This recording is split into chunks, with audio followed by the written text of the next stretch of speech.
اور یاد رکھے جن قوموں کے لیڈر نہیں ہوتے وہ قومیں ہمیشہ بھٹکتی رہتی ہیں۔ تو ہمارا سب سے بڑا ایشو انفلیشن یا کرائسس وغیرہ نہیں ہے، اور یاد رکھیے کہ جس سوسائٹی کے اندر انجسٹس ہوتا ہے، انصاف نہیں ہوتا، وہاں سب کچھ تباہ ہو جاتا ہے۔ پاکستان آج بہت سے مسائل کا سامنا کر رہا ہے، لیکن پاکستان کے انسٹیٹیوشنز کیونکہ تباہ ہو چکے ہیں اور جو نیشنز اپنے آج کے اوپر کام کرتے ہیں وہ دنیا کو لیڈ کرتی ہے۔ دوستو ایک سوسائٹی مذہب کے بغیر تو سروائیو کر سکتی ہے، لیکن جسٹس کے بغیر سروائیو نہیں کر سکتی۔ یہ الفاظ ہیں شیر خدا حضرت علی رضی اللہ عنہ کے۔ دوستو سوچئے کہ کیا یہ الفاظ پاکستان کی سوسائٹی پر بالکل فٹ نہیں بیٹھتے؟ دوستو ہمارا سب سے بڑا ایشو انفلیشن یا کرائسس وغیرہ نہیں ہے، بس ہمارا سب سے بڑا ایشو انجسٹس ہے، اور یاد رکھیے کہ جس سوسائٹی کے اندر انجسٹس ہوتا ہے، انصاف نہیں ہوتا، وہاں سب کچھ تباہ ہو جاتا ہے، اور جس سوسائٹی کے اندر جسٹس ہوتا ہے وہ قومیں بہت زیادہ ترقی کرتی ہیں، گرو کرتی ہیں۔ دوستو 1947 میں جب پاکستان بنا تھا تو اس وقت کچھ بھی نہیں تھا، نہ ہی کوئی انسٹیٹیوشن تھا اور نہ ہی کوئی راستہ نظر آتا تھا، لیکن کیا تھا کہ ایک قائد اعظم کی سوچ تھی کہ ہم لوگوں نے آگے بڑھنا ہے، اور وہ قوم کو ایک ویژن دے کے گئے تھے اور قوم آہستہ آہستہ ایک طرف جا رہی۔ لیکن کیا ہے کہ پاکستان کے اندر کیونکہ کوئی لیڈر نہیں تھا، جس وجہ سے قوم ابھی تک کسی راستے کے اوپر نہیں چڑھ رہی، اور یاد رکھے جن قوموں کے لیڈر نہیں ہوتے وہ قومیں ہمیشہ بھٹکتی رہتی ہیں۔ دوستو دنیا کے اندر بہت سے ممالک نے بہت سے مسائل کا سامنا کیا، لیکن قومیں پھر اٹھ کر کھڑی ہو جاتی ہیں۔ جاپان اور جرمنی ہمارے سامنے مثال ہے۔ جاپان کے اوپر امریکہ نے 2 ہائیڈروجن بم پھینکے تھے، جس وجہ سے آج بھی ان کے ہاں لنگڑے بچے پیدا ہوتے ہیں، لیکن جاپان دنیا کی لیڈنگ کنٹریز میں سے ایک ہے، اور جرمنی ورلڈ وار 2 کے بعد بالکل تباہ ہو گیا تھا، لیکن آج بھی جرمنی کی کرنسی کو اگر آپ گوگل کر کے چیک کرتے ہیں تو وہ دنیا کی اسٹرانگ کرنسیز میں سے ایک ہے۔ دوستو پاکستان آج بہت سے مسائل کا سامنا کر رہا ہے، جس میں سرفرست، کرپشن، انفلیشن، پولیٹیکل فائٹس اور ساتھ میں اب فلڈ بھی آ گیا۔ اس کے علاوہ پاکستان کلائمیٹ چینج کا سامنا کر رہا ہے۔ دوستو جرمنی اور جاپان کے علاوہ US سے امریکہ کے اندر بھی بہت سی پولیٹیکل فائٹس ہوتی ہیں، لیکن کیا ہے کہ ان کے انسٹیٹیوشن بہت زیادہ اسٹرانگ ہے، جس وجہ سے وہ برداشت کر جاتے ہیں، لیکن پاکستان کے انسٹیٹیوشنز کیونکہ تباہ ہو چکے ہیں، اور پاکستان کے سرکاری انسٹیٹیوشنز کے اندر بیٹھے ہوئے سرکاری ملازمین کو پتہ ہے کہ اگر ہم وہ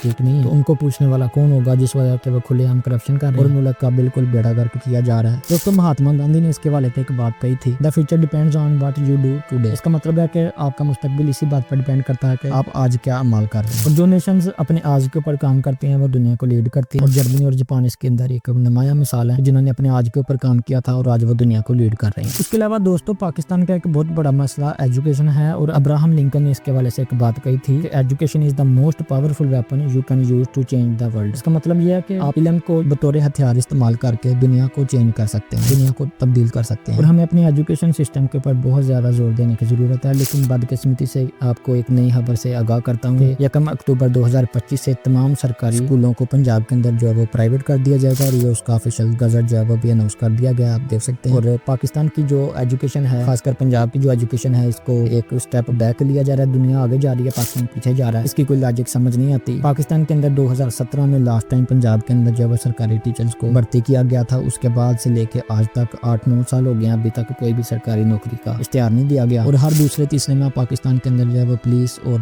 رنگ برنگی فورسز جو ہے وہ ایجاد کی جا رہی ہیں۔ پنجاب کے اندر 24 گھنٹے ایک کرفیو لگا رہتا ہے، اور میرے ملک کو ایک دہشت گرد ریاست کے طور پہ دنیا دیکھ رہی ہے، اور یوں لگتا ہے کہ جیسے دنیا بھر کے دہشت گرد میرے ملک کے اندر رہتے ہیں۔ جگہ جگہ پہ ناکے اور چلان کرنے کے لیے پولیس کھڑی رہتی ہے، اتنے لوگ نہیں ہے کسی شہر کے اندر جتنی پولیس اس شہر کے اندر موجود ہوتی ہے، تو یہ چیزیں میرے ملک کو تباہ کر رہی ہیں۔ دوستو سورۃ نوح کا میسج یہ ہے کہ قوم کا جو فیوچر ہوتا ہے وہ اس کے آج کے مال کے پر ڈپینڈ کرتا ہے۔ تو حضرت نوح علیہ السلام نے بھی یہی اپنی قوم سے کہا تھا کہ اپنے مال کو ٹھیک کر لو، لیکن جب ان لوگوں نے ریفیوز کیا تو اللہ تعالیٰ نے فلڈ بھیج دیا۔ تو آج کا فلڈ جو آیا ہوا ہے وہ بھی ہمیں کوئی یاد دہانی کرواتا ہے کہ اپنے مال کو ٹھیک کرنا ہوگا، ہمیں اپنے مال کو دوبارہ سے دیکھنا ہوگا کہ کیا یہ دنیا کے اوپر سرداری کرنے کے لیے کافی ہے، یا ہمیں ان کو ٹھیک کرنا ہوگا، چینج کرنا ہوگا، ورنہ ہم ہمیشہ ایک غلام قوم ہی رہیں گے۔ علامہ اقبال نے بھی دوستو اس حوالے سے ایک بات کہی تھی کہ خودی کو کر بلند اتنا کہ ہر تقدیر سے پہلے خدا بندے سے یہ پوچھے بتا تیری رضا کیا ہے۔ ہمارے نوجوان جو ہیں وہ اتنے برے نہیں ہیں جتنا دکھایا ہے اور بتایا جا رہا ہے۔ اس نوجوان کو دیکھیے، اس کا نام وقار بنڈر ہے۔ دوستو یہ ایک سوشل ایکٹیوسٹ اور پنجابی لہر چینل کے اوپر کام کرنے والا بندہ ہے، اور اپنی ذاتی پرسنالٹی کو اس نے ایک سائڈ پہ رکھ دیا، اور